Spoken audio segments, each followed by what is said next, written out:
Assalamualaikum warahmatullahi wabarakatuh. Halo semuanya. Perkenalkan, saya Arga Anjuni dan rekan saya Rosa Delima dan satu lagi Karen Paul dalam mata kuliah kurikulum pembelajaran dengan dosen pengampu Ibu Zakia Anwar SPD MPD. Kali ini kami akan membahas tentang model pengembangan kurikulum grassroots. Apa sih itu kurikulum grassroots? Yuk kita cek. Let's go. Proses pengembangan kurikulum model grassroots. Model grassroots adalah pengembangan kurikulum yang dimulai dari bawah. Dalam prosesnya, pengembangan kurikulum ini diawali dari gagasan dan ide guru-guru sebagai tim pengajar. Guru sebagai kunci dalam pengembangan kurikulum yang efektif harus memegang 3 prinsip yang menjadi dasar pengembangan kurikulum model grassroots, yaitu sebagai berikut. Kurikulum akan terlaksana dengan baik apabila kompetensi prosedural guru ditingkatkan. Kompetensi guru akan meningkat bila guru terlibat secara langsung dalam pengembangan kurikulum. 3. Jika guru berpartisipasi aktif dalam membentuk tujuan-tujuan yang akan dicapai dalam memilih, mendefinisikan, memecahkan masalah yang akan dihadapi, mempertimbangkan dan menilai hasil, maka proses pembelajaran dapat dikatakan berhasil. 4. Seringnya pertemuan kelompok dalam pembahasan kurikulum akan berdampak terhadap pemahaman guru dan akan menghasilkan konsensus tujuan, prinsip maupun rencana-rencana. B. Hal-hal yang harus diperhatikan dalam pengembangan kurikulum model grassroots. 1. Guru harus memiliki kemampuan profesional. Guru merupakan ujung tombak keberhasilan program pendidikan.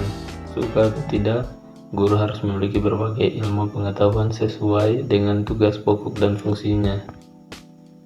Seorang guru yang mampu melaksanakan tugas pokok dan fungsinya dapat dikatakan sebagai seorang guru yang profesional. 2. Guru harus terlibat langsung dalam perumusan tujuan, pemilihan bahan, dan penentuan evaluasi sebagai berikut. Sebagai ujung tombak dalam kegiatan pembelajaran di sekolah, guru yang merupakan pelaksana kurikulum perlu menentukan tujuan ke arah mana peserta didik akan dibawa. Dengan demikian, guru harus terlibat langsung dalam perumusan tujuan pembelajaran yang diharapkan. Hal ini merupakan hal yang mendasar karena walau bagaimanapun, gurulah satu-satunya orang yang memahami dan mengetahui karakteristik peserta didiknya.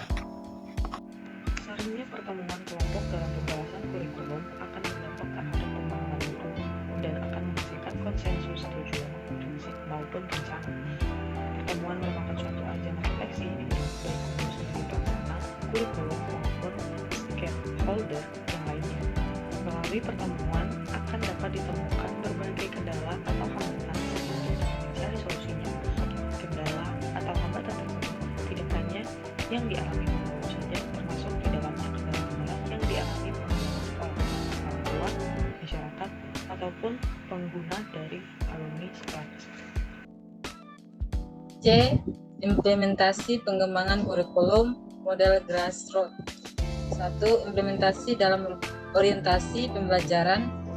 Itu dalam kaitannya dengan proses pembelajaran perkembangan kurikulum model grassroots senantiasa berlandaskan pada potensi guru secara utuh dan menyeluruh. Hari dalam Maret 2007 mengemukakan bahwa rekayasa pembelajaran adalah reka upaya menginternalisasikan dan mempribadikan substansi isi ketiga potensi diri dari manusia, itu 1. Kognitif, 2. Efektif, dan psikomotor, serta memanfaatkan substansi tersebut untuk membina proses pelaksana potensi diri secara optimal sehingga potensi-potensi tersebut dapat terlatih dan terdidik dengan baik serta menunjukkan tampilnya diri dan kehidupan yang berbudaya dan bermasyarakat.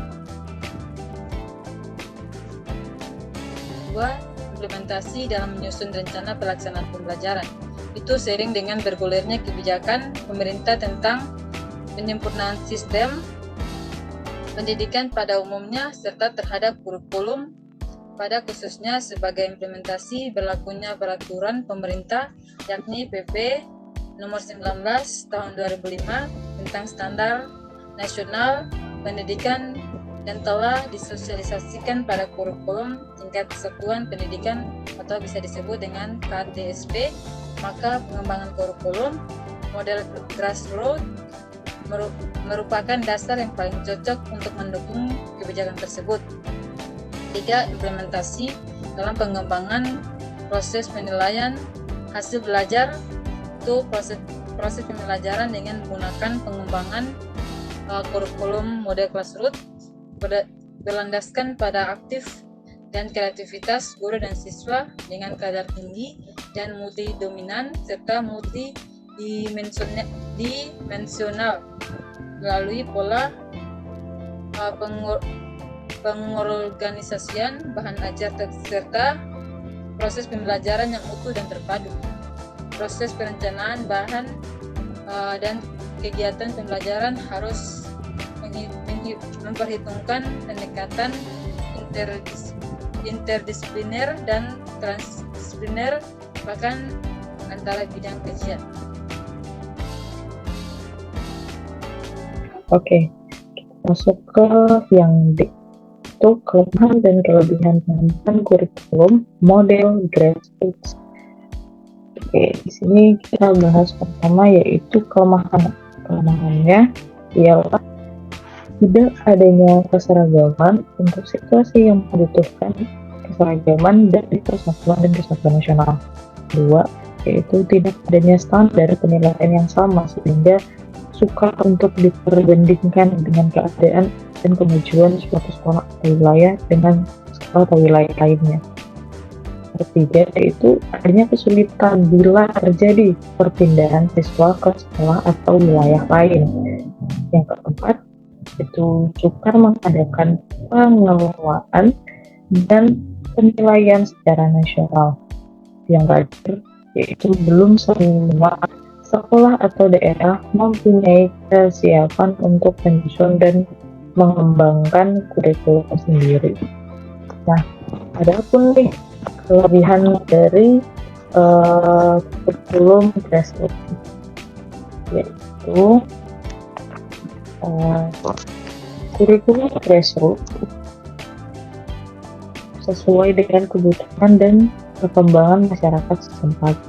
Yang kedua, yaitu kurikulum grassroots sesuai dengan tingkat dan kemampuan sekolah, baik kemampuan profesional, finansial maupun manajerial. Yang ketiga, yang terakhir itu disusun oleh guru sendiri. Dengan demikian sangat memudahkan dalam pelaksanaannya. Nah, sekarang kita udah tahu nih apa itu model pengembangan kurikulum grassroots. Sampai ke kelebihan dan kekurangannya kita bahas. Kayaknya cukup sekian deh pembahasan kali ini. Kita akan ketemu lagi. See you next time. Assalamualaikum warahmatullahi wabarakatuh.